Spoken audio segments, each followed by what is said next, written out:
So today is November 12th, 2018, and my name is Todd Votteler. I'm the Editor-in-Chief of Texas+Water, and you've joined us today for the second installment of our podcast, Talk+Water.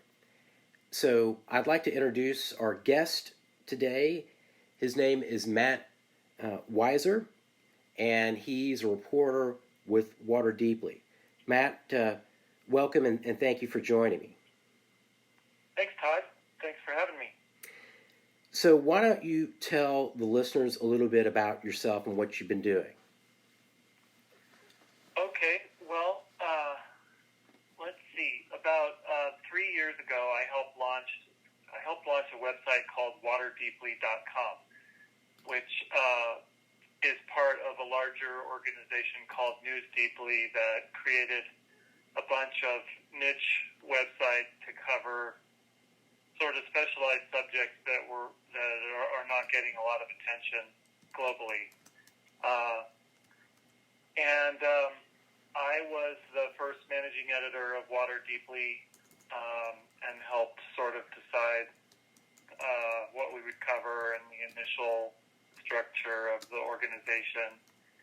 And initially we started out covering the drought in California, which at that point was already underway for a couple of years and continued for a couple of years after that. And after about a year and a half of that, Water Deeply expanded to cover water issues all over the West, which we sort of defined as west of the Great Plains. And this all happened after my career of nearly 30 years in newspapers, mostly in California, as a reporter and an editor covering primarily focusing on covering environmental issues, including water. So now you don't live in California anymore, do you? No, I live in Nevada now, in Ely, Nevada, which is on the eastern part of the state. So we're in the mountainous part of the state, and only about an hour from the Utah border. Gotcha. And, obviously Utah and Nevada are states that in their own rights have a whole series of really interesting water issues. So tell me, the other folks that you started Water Deeply with, so were their backgrounds in water as well? No. News Deeply was started by a woman named Laura Satrakian, who has a background in TV journalism. She covered the Middle East for a while, I think for ABC News. She started News Deeply as a way to cover some of the things she saw in the Middle East that were not being covered very well. So one of the first sites that they started was Ebola Deeply, covering the Ebola crisis, and one that they're still operating is Refugees Deeply, which covers the whole refugee crisis, not just in the Middle East, but globally. So no, I was sort of brought in as the journalist who was the water expert to get Water Deeply up and going and kind of bring that subject matter expertise to it. So your 30 years in journalism. Prior to this, were you reporting on water issues mostly, or water and environmental? What was your beat? Yeah, well, immediately prior to Water Deeply, I had worked at the Sacramento Bee newspaper for 10 years, primarily covering water issues, but also a whole gamut of other environmental stuff, including wildlife issues and public lands issues, all kinds of stuff like that, logging and urbanization, things like that. And then before that, I had worked at several other newspapers in California, one of which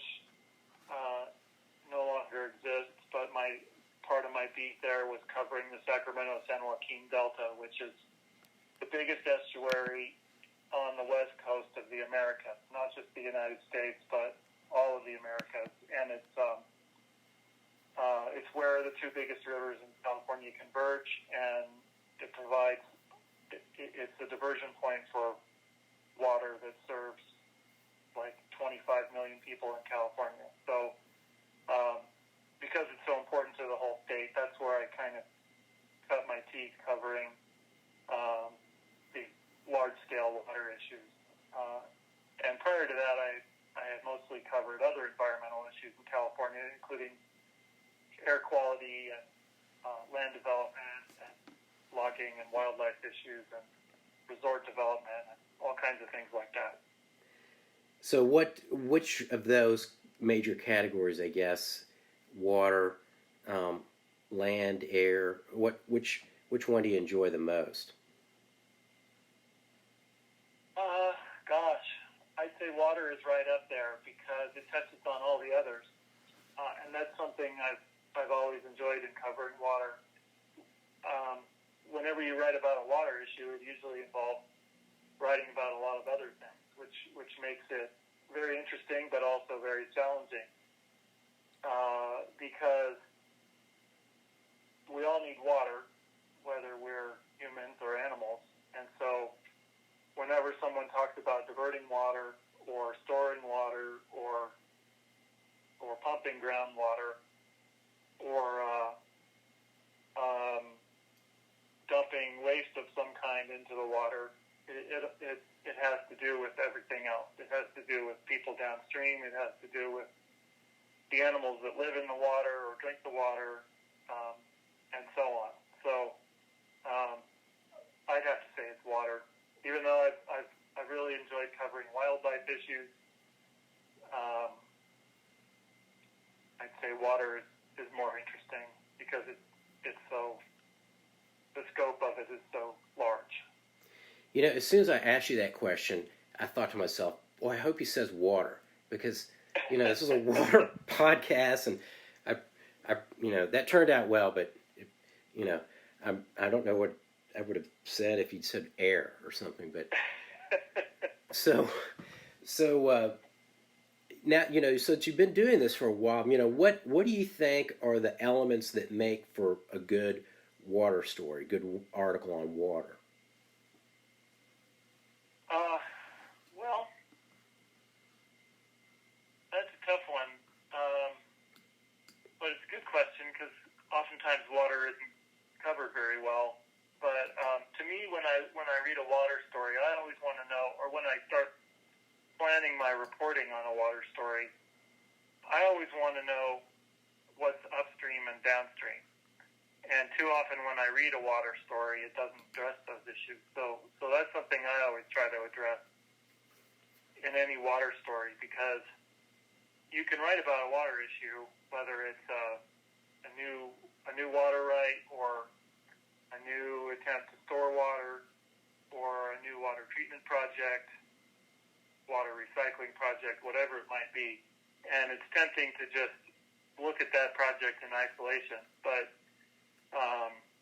we always have to remember that the water flows downhill, and it always comes from somewhere else. So you have to look both upstream and downstream when you're writing about a water issue. And as I was thinking about this interview we're doing now, I realized that we also have to look underground whenever we write about a water issue, because too often we forget that surface water and groundwater are connected. So let's say you're writing about a plan to divert water for a city or a farm or an irrigation district. You also have to think about how that might affect groundwater, because they are connected, and we're starting to pay a lot more attention to this. Water managers are anyway, and we need to start making that part of our journalism too.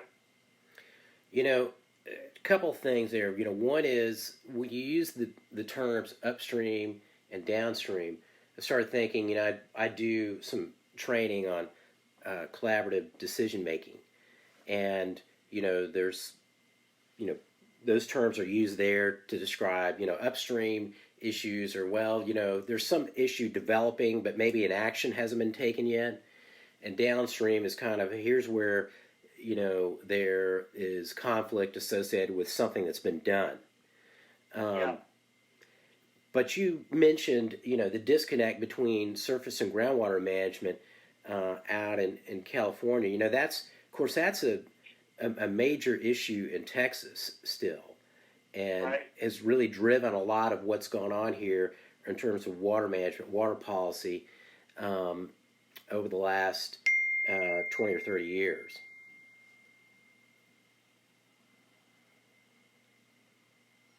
Absolutely, and that's something that a lot of communities are realizing. We can't think about those two things as separate. They're really connected, groundwater and surface water. Yeah, and we've had a lot of litigation around that issue historically.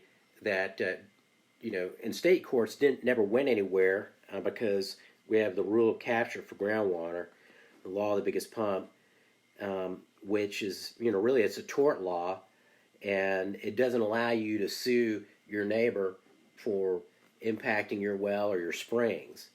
And so that litigation is, in state court, kind of petered out, and then we had litigation in federal court, primarily related to the Endangered Species Act, which brought some change.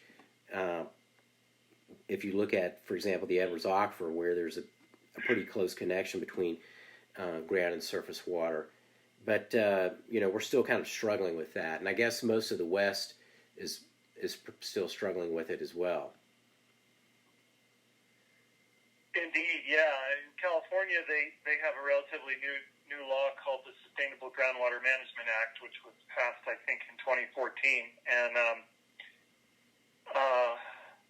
it has some very long deadlines on it. But ultimately, it requires groundwater managers, groundwater basins to be operated in a sustainable manner, but that people are realizing there are a lot of connections to surface water involved in complying with that. So people are they're now in the process of looking for ways to recharge groundwater as part of their management plans, and so of course they're looking at surface water, ways to divert it, ways to apply it to floodplains in order to recharge groundwater.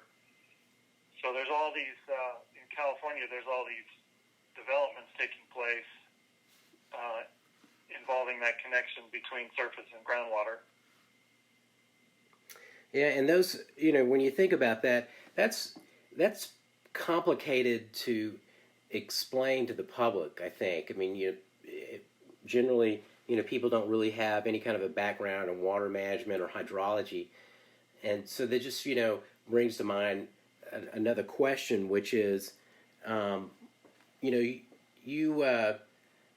really have to, I would assume that you have to find ways to translate some, fairly complicated aspects of water management and water management, water science, water policy in your articles, so that the general public can understand the key issues. Do you find that to be one of the bigger challenges of writing about water? Yeah, I sure do.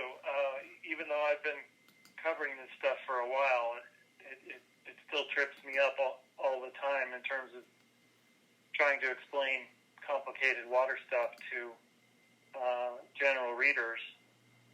And one of the areas that's difficult, I would say, is anything to do with water law, because, as I'm sure you know, it's very complicated, and even trying to write about water rights is difficult, because the terms that are used don't often explain clearly what's going on, and especially since I started writing about water issues in other states, that makes it even more complicated because the terms are different. In the West,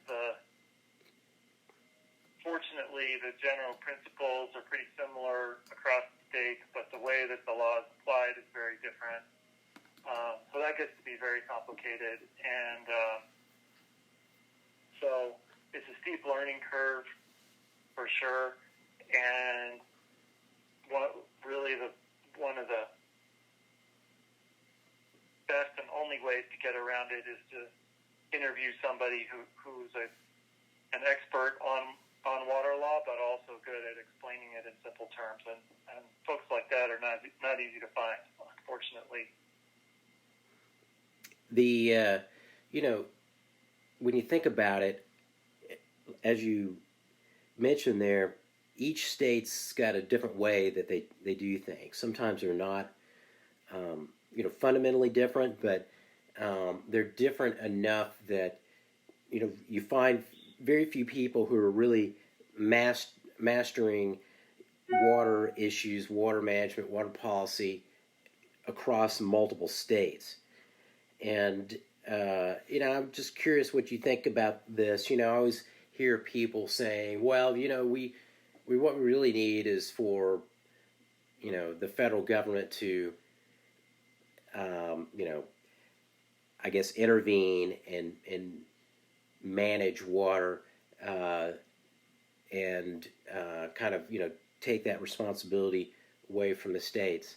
I've always personally thought that's a really terrible idea, but I'm just curious. Do you get a sense that there's some movement in that direction? Every once in a while I hear something that indicates to me that there's a push to do something like that, to establish some set of common rules for surface and groundwater, throughout the western United States. And haven't heard much about that lately, but I'm just curious if you've ever encountered that sentiment. I have encountered it. I don't think I've seen any real movement in that direction lately. And I guess I would agree with you that it's probably not a good idea. I mean, partly because, water moves in watersheds, and they're extremely local things. Watersheds are. So I can't see how it would be good to have the federal government involved in that. But I guess one area where I have seen federal involvement be helpful in moving the ball a little bit is with what's going on right now on the Colorado River.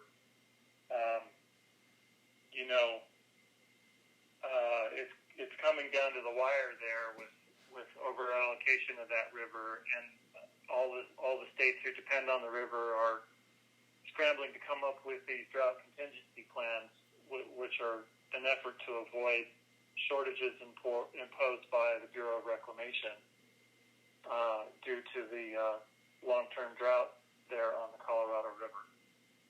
So the threat of that federal shortage declaration is driving the states to finish those drought contingency plans, and that has been a helpful incentive, I think. But whether it's going to work or not, I think remains to be seen. There's some of the states, Arizona in particular, is really struggling to finish its drought contingency plan, and if any one state doesn't do so, then there will be federal shortages imposed. So that's a big hammer hanging over everybody's head. Right.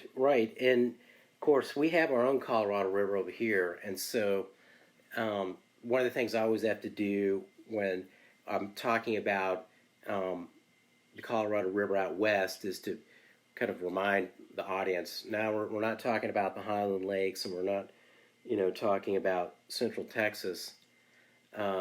And so, people here, I think, generally don't really understand or maybe not familiar with what's going on with the Colorado. And so I'd like you to, if you could maybe just kind of talk a little bit about that. I mean, it's essentially, a very significant supply of water that is shared by several western states, and the effort to figure out how to share it under, I guess, a future where there's going to be less water available for each state is driving some significant changes right now in policy. Yeah, I will do my best to try to summarize that. It's a very long and complicated issue, and I wouldn't say it's my personal strong point. But the Colorado watershed, which is enormous, it stretches from Mexico up into Wyoming. It's been experiencing a drought for 19 years. And as a result, in part, the water level in both Lake Mead and Lake Powell, which are the two biggest reservoirs in that Colorado River watershed, and I believe the two biggest in the country, or two of the biggest, are severely depleted. And everyone's probably seen pictures by now of the bathtub ring around Lake Mead, which signifies that shortage.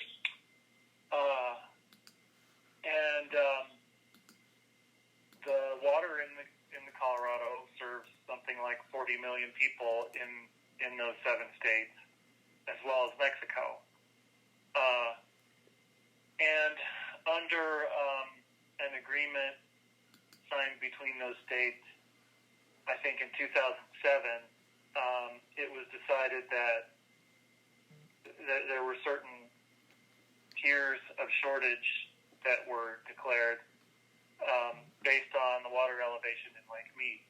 And if Lake Mead falls to 1,075 feet water surface elevation, it triggers the first shortage, which requires reclamation to impose water cutbacks on the lower basin states, which are Nevada, Arizona, and Colorado.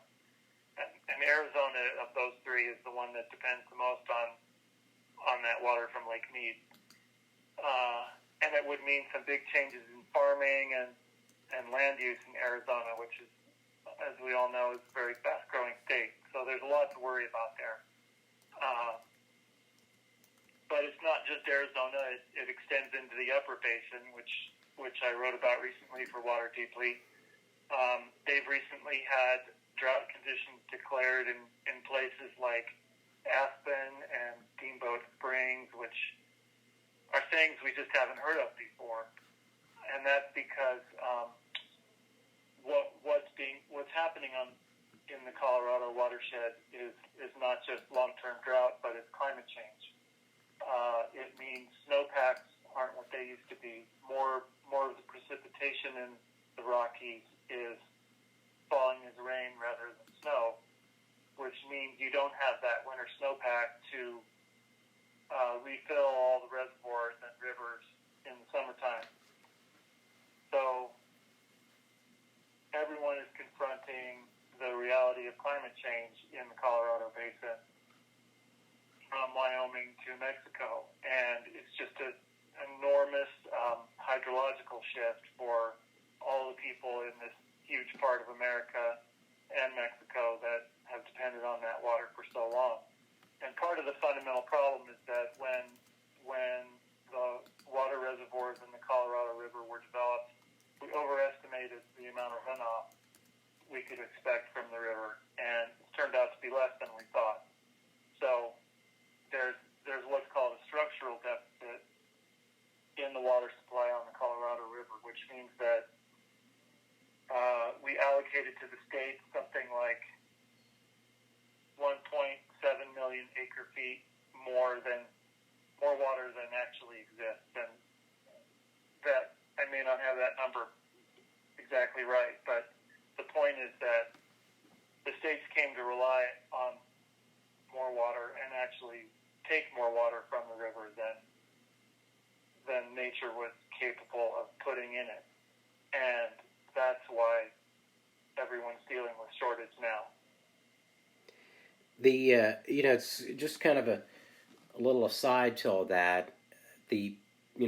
I think people in Texas don't really think much about how the reduction in snowpack could ever affect Texas, but it's such a long way from the Gulf of Mexico, where the Rio Grande discharges, to the mountains of Colorado and New Mexico. But the amount of snowpack received in the upper watershed of the Rio Grande, has an impact on people who use water all the way down to the Gulf Coast.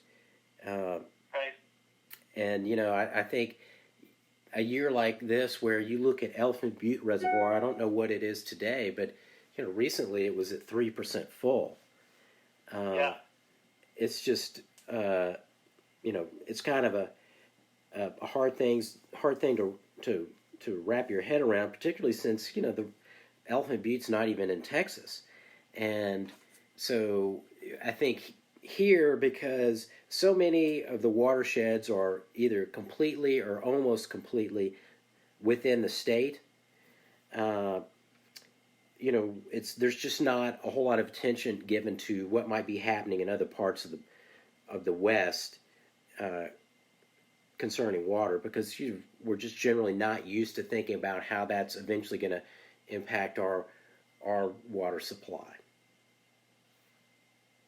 Right. Well, isn't Texas partly or significantly dependent on the Ogallala aquifer? It is, but but water doesn't generally move within the portion of the Ogallala that we have. So it's kind of, what you have is what you're going to get. Right. But there again, the Ogallala goes all the way up into Wyoming. Right, it's huge, and I think here we don't really think about that being a resource which is shared among all these other states, simply because our pumping, except for what might be happening right near the line near New Mexico, probably doesn't have a whole lot of impact on what's going on in other states. right. Although I guess people may be, exporting. I'm trying to remember. There's an issue about water going across the state lines there near New Mexico. I think maybe the water's coming from the Ogallala and going into New Mexico for some use there. Right, yeah. I explored that issue in a story for Water Deeply a few months ago. It has to do with oil development down there, where partly because of a difference in laws across the state line, oil companies on the New Mexico side are importing water from the Texas side to do their fracking. And that water is coming from Texas aquifers. So I think it's partly because New Mexico is determined to preserve its groundwater for future use and for other users. It's driven the energy companies to take water from Texas. So that is an example, perhaps, where one state that's more dependent on the Colorado River is taking water from another that's less dependent. So, getting back to part of what we were talking about a little bit earlier, your involvement with Water Deeply. I've been observing Water Deeply for the last several months, and really been impressed with some of the excellent reporting that's been produced on water issues. But I understand that Water Deeply is having some trouble in terms of maintaining, the the financing it needs to keep moving forward. And so I'm curious about that kind of a model for journalism where you were you know out there trying to get donations from the public, and I guess grants to continuously operate. How do you see that as a model for journalism? And I guess has your experience been that it's one that works, or maybe one that's not going to be successful in the long run? Yeah, well, some of this is outside of my wheelhouse a little bit because I was not privy to a lot of the financial matters. I was the managing editor of Water Deeply most recently, and but what I can say is that yes, we stopped publishing on October 31st. We're calling it a pause in publishing in hopes that we can resume after finding some new financial partners. But Water Deeply was sort of an interesting model in that we didn't take advertising. We didn't take donations from readers until very recently. We relied instead on partnerships with individuals or organizations that just wanted to support water journalism. And that funding source dried up for us, and so we had to declare this pause in publishing. We did, several months before this, we did start a membership campaign in which we asked readers to donate money in return for special member benefits, access to certain special events, and so forth. And we got actually a fantastic response to that. I was kind of blown away, actually, to see how much people appreciated the work we were doing. But ultimately, it wasn't enough money to keep things going. It did sustain us for a couple more months, but it wasn't enough to cover a whole year's worth of operating expenses, unfortunately. But as for the model itself, well, I do think people really appreciated us as a source of journalism and kind of as we also created sort of a community of ideas around water. In addition to writing a lot of news stories about water, we published a lot of opinion pieces by experts in the field and decision makers around water issues. And I think when we ran into some trouble, it became clear how important that was. I think I may have taken that for granted at some points along the way, but people really appreciated the opportunity to have a forum to discuss water issues and to talk about new ideas. And I think we provided a really important role that way. But as for the finances, I'm not sure what the magic bullet is on how to sustain a site like ours. Sometimes I think if we had started the membership contributions much earlier, that would have helped. But we're still exploring that. We still hope to find a contributor or one or more who will help us resume publishing for the long term. So fingers crossed, we may be able to fire up again in the new year. So, just thinking about here in Texas, the Texas Tribune, it sounds like, there's some similarities. I think they had,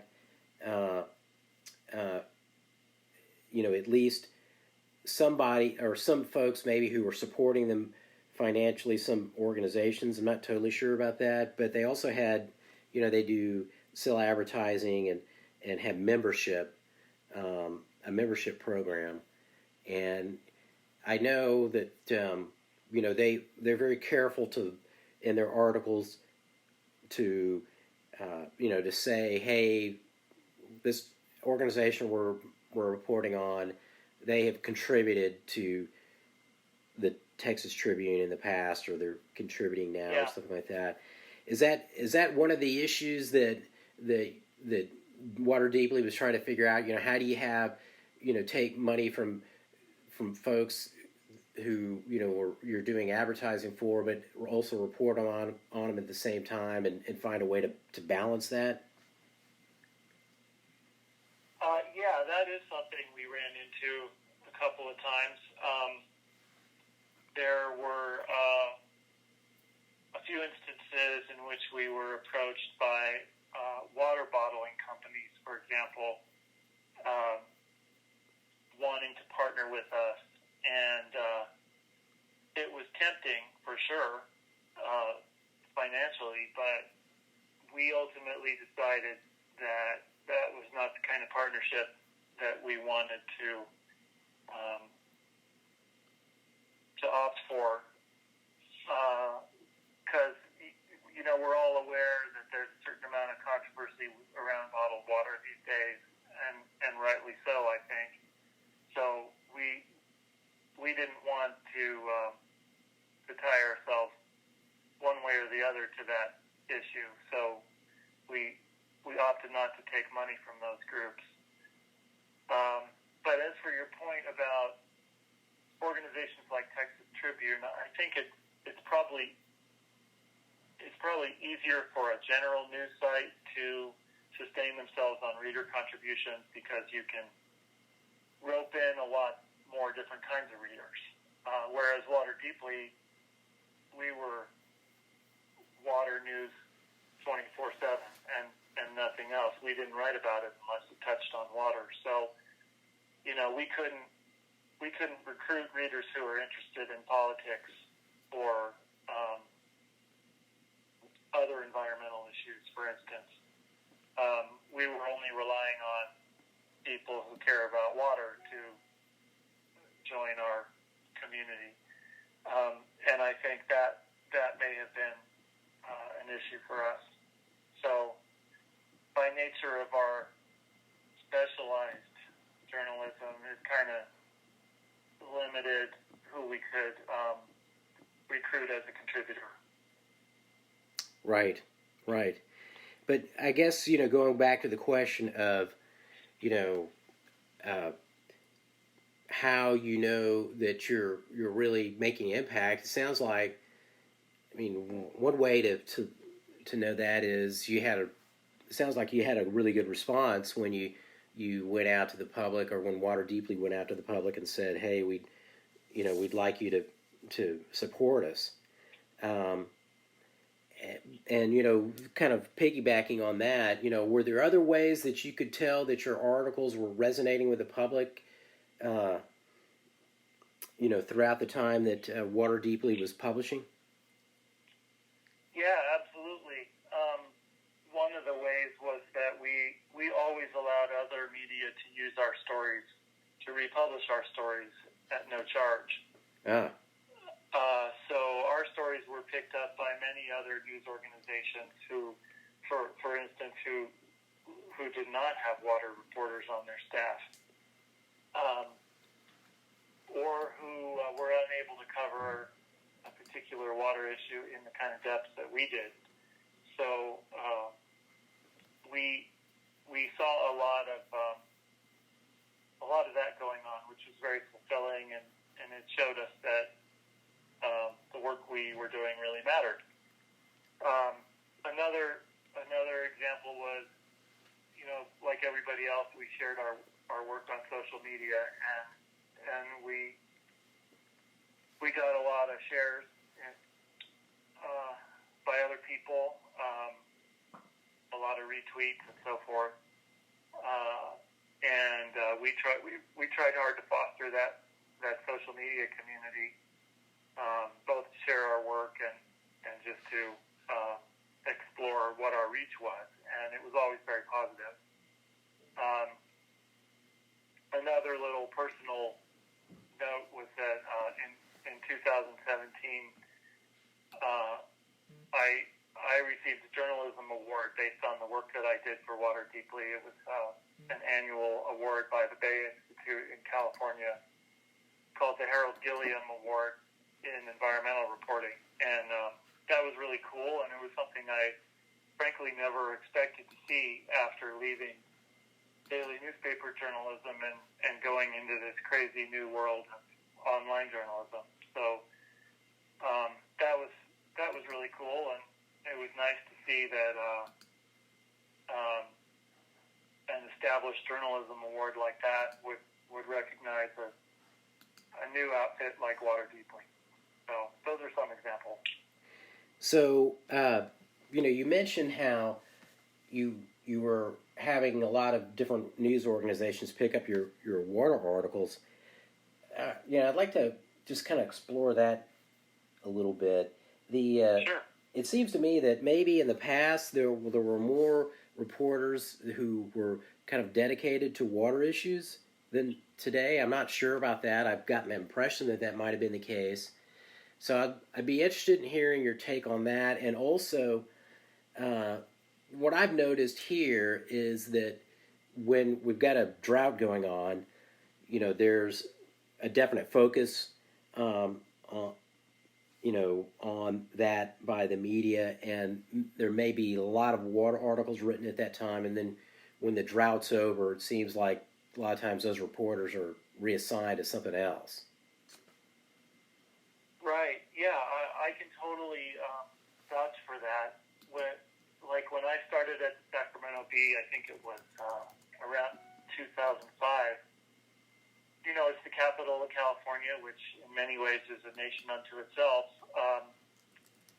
There was a really robust journalism community in Sacramento covering everything, particularly politics, but also water and environmental issues. And so the scene in journalism there was very competitive, and there were, I would say, in 2005, in that time frame, I would say there were probably 8 to 10 other reporters besides myself in Sacramento covering water issues. 8 to 10? Yeah. Wow. And like myself, they all covered other environmental issues too, but they were very knowledgeable about water, and so that made it more exciting for me as a journalist to cover water because I had to be on my toes all the time, and I was learning from all these other journalists and vice versa. And it was serving the public very well because they were getting a lot of interesting water coverage from all these different directions. We had reporters in Sacramento from San Diego all the way up to Santa Rosa and Redding in the north part of the state who were covering water and environmental issues. But within just a few years, we had big changes taking place in the news business. We had the recession hit in 2007, 2008 timeframe, and everybody started laying off journalists.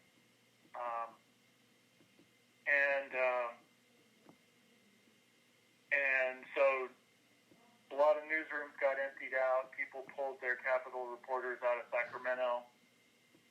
They closed their capital bureaus entirely in some cases. And within just a few years, there was only 3 or 4 of us left in the Sacramento region who were experts on water journalism, and it just got worse from there to the point where now the Sacramento Bee still has a reporter on the staff who replaced me, who's an expert on water, and to their credit, the Bee has always kind of led the way on water reporting in California, and it's always had a beat dedicated to water. But I would have to say that in Sacramento today, there probably isn't another reporter who's an expert on water. Things have improved slightly at some of the other papers in California to where they have a reporter who's knowledgeable about water. But the ranks have thinned significantly, and that's been a real bad thing. But you're right. I mean, California had a 5-year drought, and a lot of reporters were assigned to cover water during that time, and they learned fast. But the drought was declared over just, I think, 18 months ago, and they went on to other things. So, there's a void again. And it's not good for readers, and it's not good for public policy either, because you don't have the public being as informed about water, and you don't have as many new ideas being thrown at decision makers. My sense about that is that maybe a lot of that is due to, I guess, the way newspapers are kind of consolidating, and they're cutting back on a lot of the it seems like the specialty news beats that they do. And do you think that's a big factor in all that?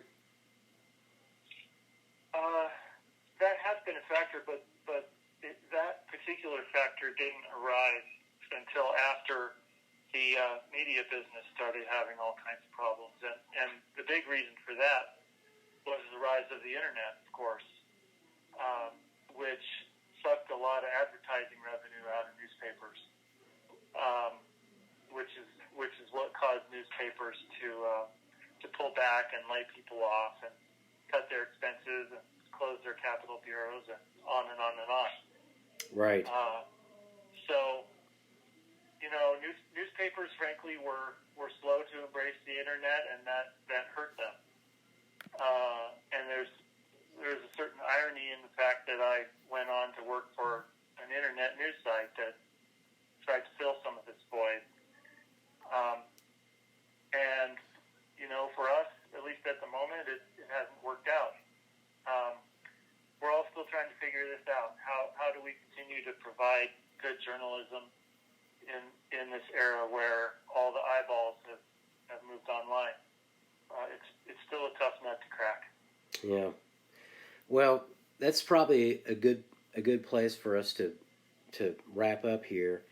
I just say that however it comes about, I hope you're able to continue writing about water, because I've really enjoyed reading your articles over the last several months, and to me it seems like there's a real need for reporting on water, and I'm hoping that there'll be an increasing interest in it in the West. I mean, to me it seems like there's kind of we're in a period where there's a lot more interest in water issues and focus on them, and so I hope that continues, and if it does, I'm sure you'll be part of it. Yeah, I definitely do intend to keep writing about water, and I do think that there's strong reader interest there, because these issues are not going to go away. They're really only going to get worse. So we need to keep strong news coverage around water issues. Great. Matt, thank you so much for joining me today. As you could tell by the sounds of the puppy in the other room, we have a new puppy, and some of the other noises, I'm still kind of a novice at doing this, but it was really fun talking with you, and I look forward to seeing what you do here in the future. Thanks, Todd. It's been great talking to you, too. All right. So that was Matt Weiser with Water Deeply, and we were talking about water in the second Talk+Water podcast, which is, of course, part of Texas+Water. Thank you for joining us, and we will hopefully have you hear us in our third installment. Take care.